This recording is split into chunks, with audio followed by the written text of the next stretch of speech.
I went to medical school in Sydney, Australia, so I have a little bit of an accent, I believe, still left, but not much. If you really have heard Australians speak, nothing like me. And when I go back to Australia, which I do every year because that's my mom lives there, my brother and sister, they think I talk like you. So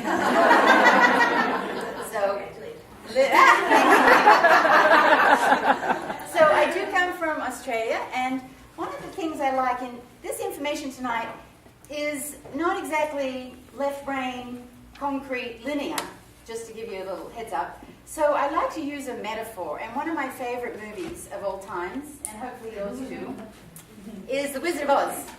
And The Wizard of Oz is actually a very spiritual movie. And if you go and watch it again after I speak tonight, then you'll see it with all different eyes. It's actually a metaphor for our journey into transformation, a journey to find our way home. And as a physician, my passion now is to help you find your way to be the most empowered you can be in your life, which is living your life on purpose with passion and vision, and in doing so, preventing dis-ease in your body. Because it's my belief and knowledge that something like 75-80% of physician visits are stress-related, comes from people pushing down what is truly the way they want to live, creating dis-ease in the body. And I'm going to show you how that is so tonight by using some different traditions from different healing traditions as well as the Western medical model. So notice when the movie started, you remember it was in black and white? And that's not an accident, because if we work with black and white thinking in our life doesn't work. Because if you hadn't noticed, life is not black and white. It's very grey, shades of grey, but more than shades of grey, you can live in multicolour. So I'm hoping that you'll step out of tonight seeing life in more vividly in possibility. So Dorothy's in this black and white saying, somewhere over the rainbow, something is better than this. There's something better. And she had this yearning as if something out there is better. And of course we knew all along that she had the answers, but she had to go through this journey. And it is my belief in our life that we have to go through the journey ourselves. That's one of the reasons I like being the age I am, is because I figured out exactly what I don't want to do, and I figured out exactly what I do want to do, and I do more of what I do want to do. But it takes a little while to get to that place. And what I'm going to talk about tonight, to put it in kind of a cognitive structure, because it's helpful for us to have languaging, is who's heard of integrative medicine? Yes, of course. Yes. Integrative medicine, which takes the best of the Western model that I was trained in and the best of all the other healing traditions and blends them together.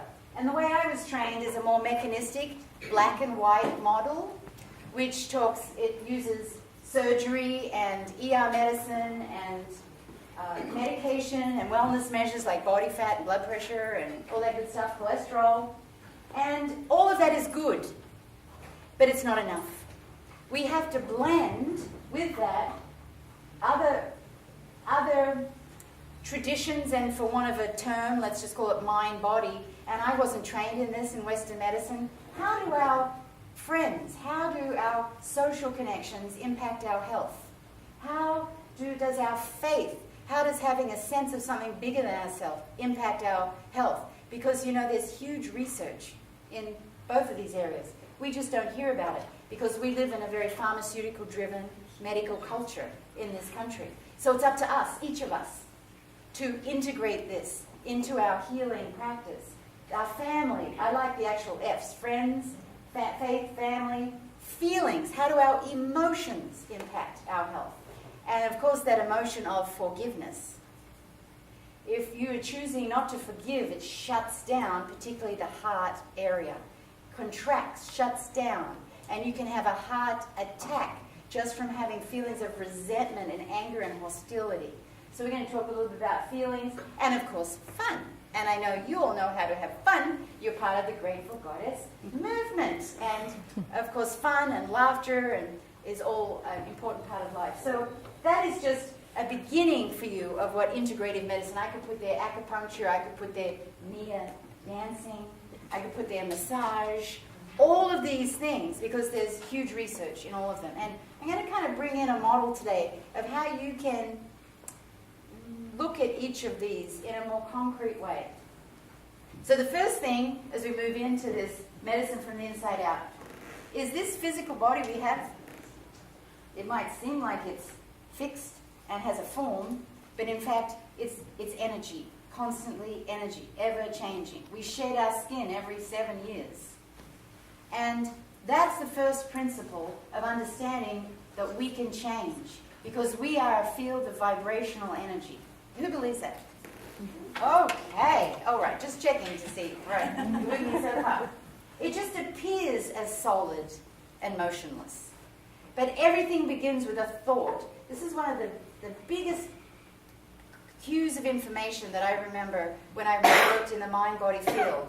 Just think that everything begins with a thought. So every solid thing begins with a thought. So thought is energy, it's vibration, and then it transmutes into physical form.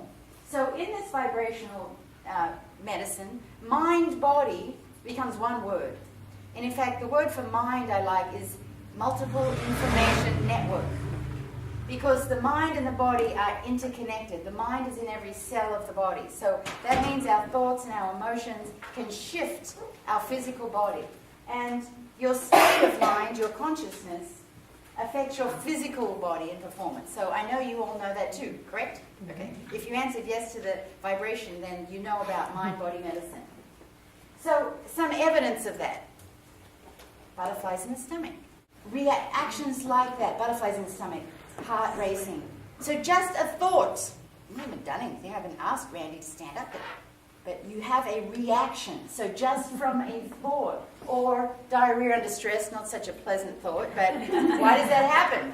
Our thoughts. We get stressed and anxious and we get a physical consequence.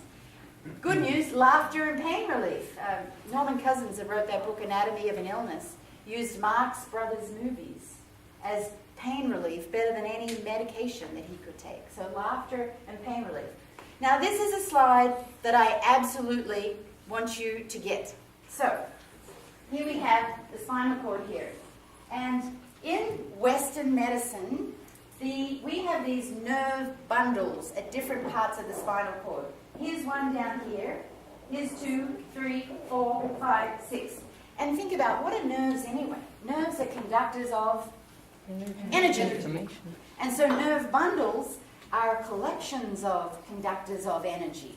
And for those of you already knowing where I'm headed with this one, these happens to be 7 big bundles in the body. 1, 2, 3, 4, 5, 6, and then of course we have this big one called the brain. And these are nerve bundles. And who has heard, and dare I say this word, but I'm going to risk it, and I'm going to say it. Who's heard of the word chakra? Okay, it's okay. Have you heard of Bill Phillips, a guy who wrote for Body for Life a long time ago? Bill Phillips, Body for Life, and his books had all these before and afters, and he was like this big muscle man. And then he went away for a while, and he has resurfaced. And actually, you're going to see him on the TV this year. He's starting a new TV show.